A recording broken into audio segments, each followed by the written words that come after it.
times ago, let's say 5, for the second, third, fourth time to Europe, it was relatively easier for them. Actually, there were no appointments needed. So they could have walked in with their documents and could have applied. But right now, even for people who've been traveling to Europe for 20, 30 years, they are finding it very hard. And it becomes a little bit more difficult because someone asking me to come over next week to have a meeting, and I say, well, I do not have the visa, and in order to get the visa, I must wait for an appointment for the next 3 months. And sometimes they don't understand how it works because they don't face those problems that we face.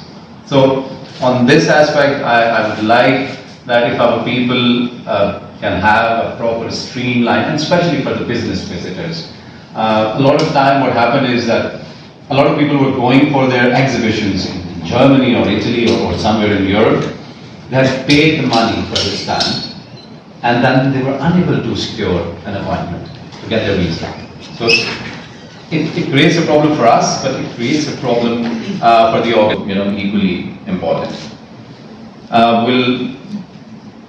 As I said, the need of the hour is, along with these issues, there are several other issues that we should come up with a sort of proper liaison between our organization and your organizations, and we could meet on a regular basis.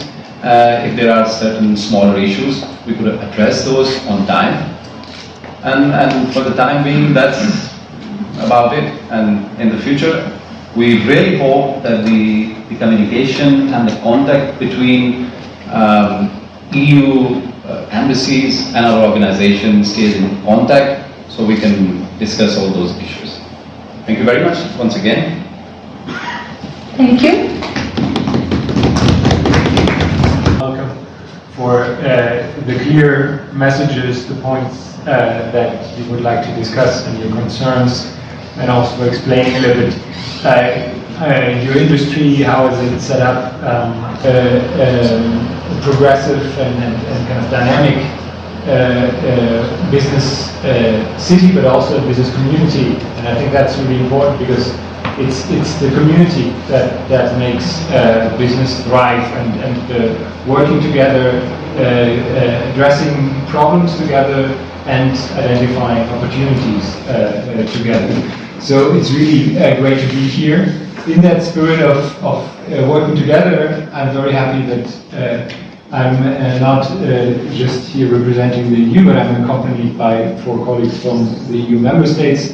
4 out of 17 that are present. In a certain number of points are more to be dealt with on member state level, and some issues are more dealt on the level of the union as a whole. So if you have specific questions, some of them I will directly pass them on to the colleagues left, for example, the visa issue. I will, specific to your industry, but applies to all businesses in Pakistan which are exporting or considering exporting. It's GSP Plus and foreign colleagues that I will say things that you might have heard before. So, all tariff lines that has contributed to the European Union being the most important export destination for Pakistan. And I really want to underline that because also in your documentation you showed which are the destinations that are most important for your sector. European exporters to Pakistan still need to pay whatever duties Pakistan has imposed.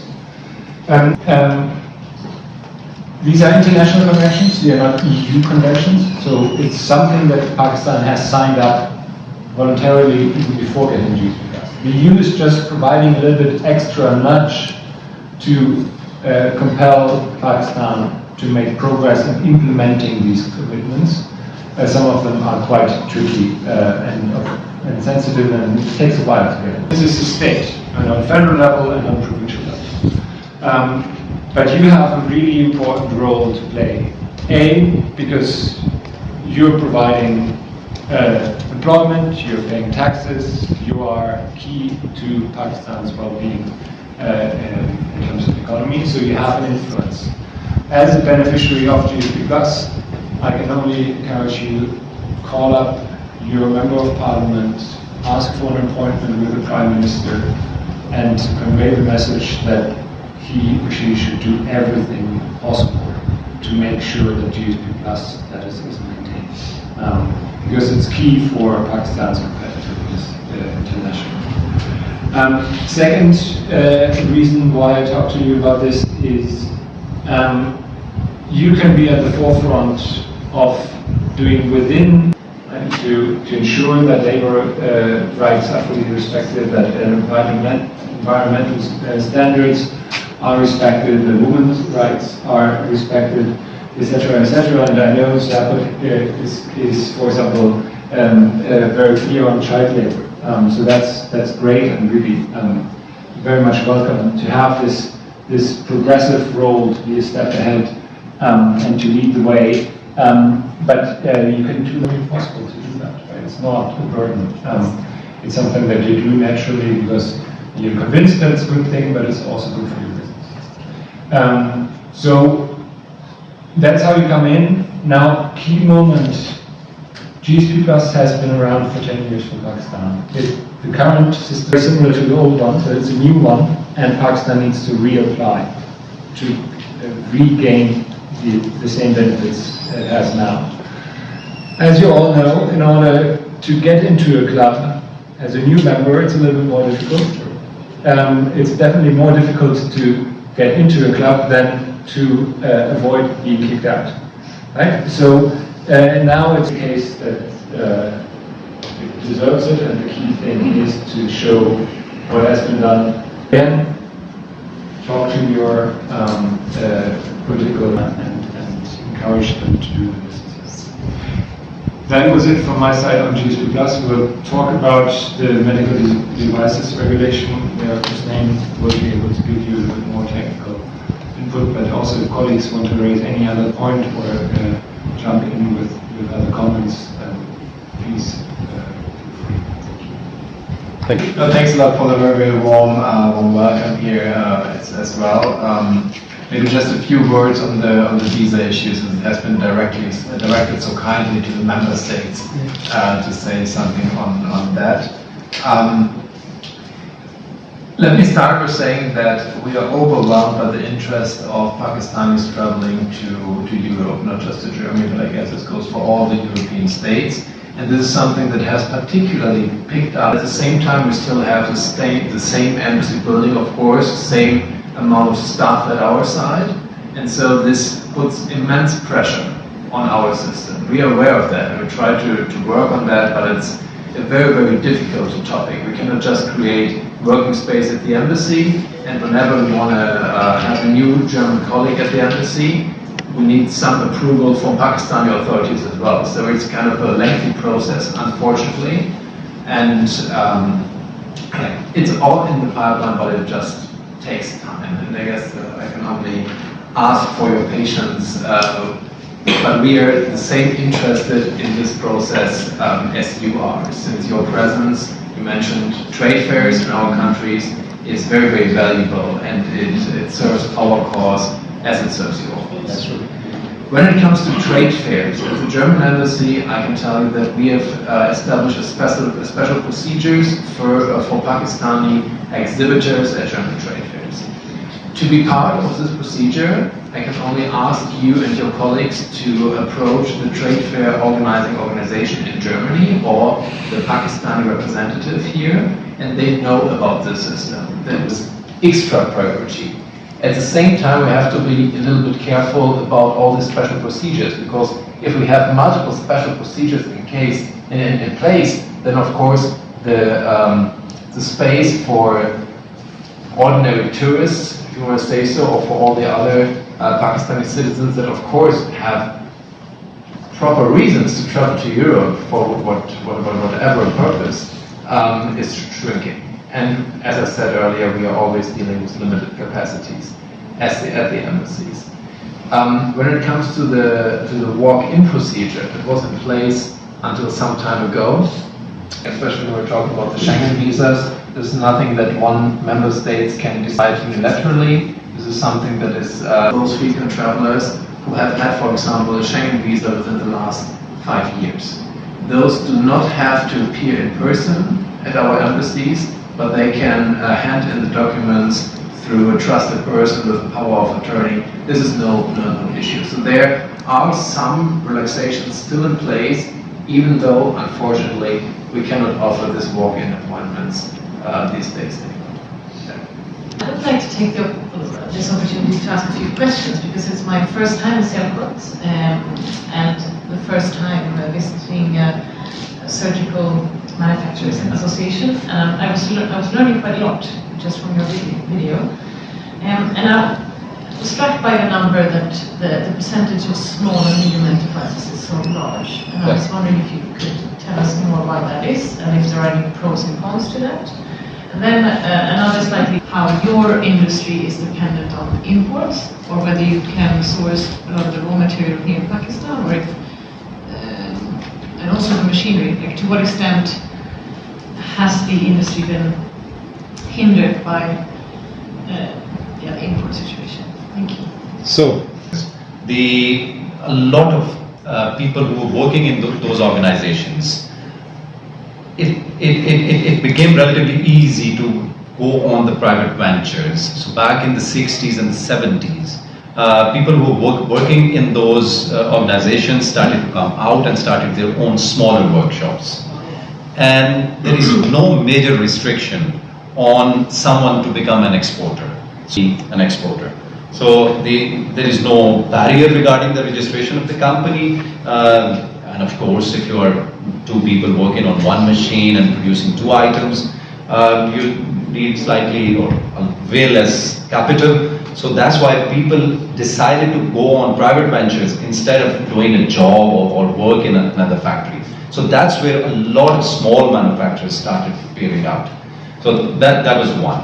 Your second question, that how we are finding it difficult to operate in an economy like that, we are very difficult, but we are managing it.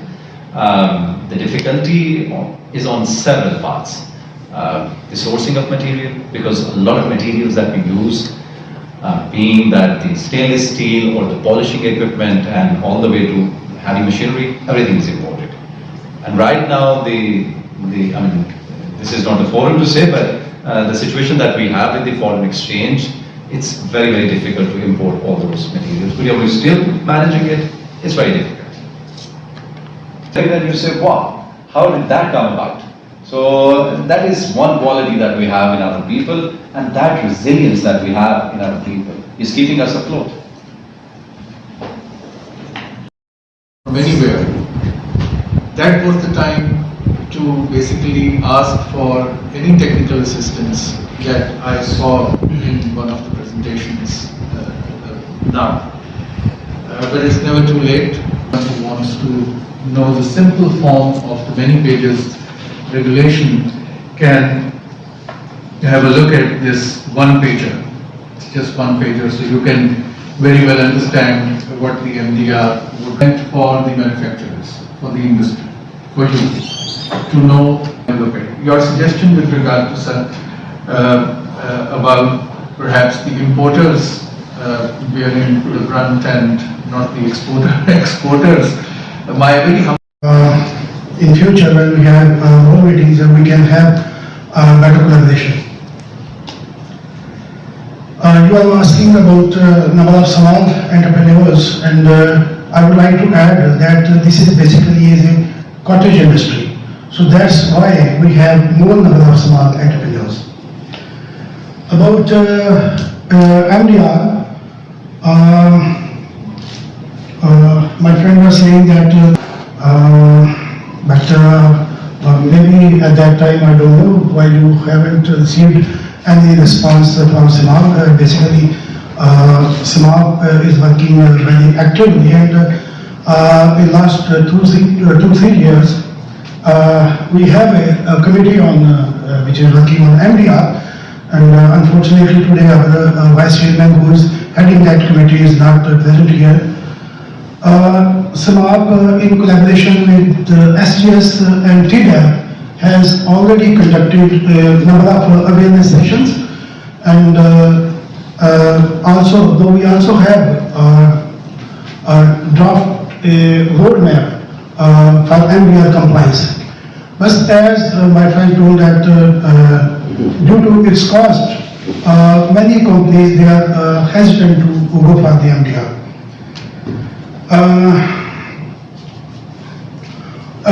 I think CIMAP, I would like to add that CIMAP is the only trade body in Pakistan who has designed a program for assessment and physical verification of our members.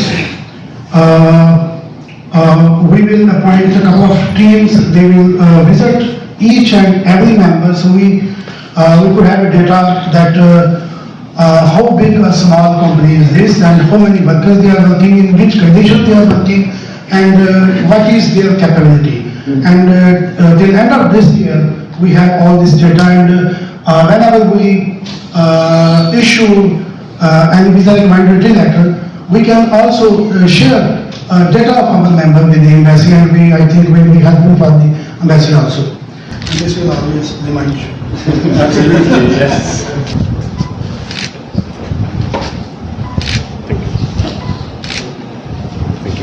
Thank you.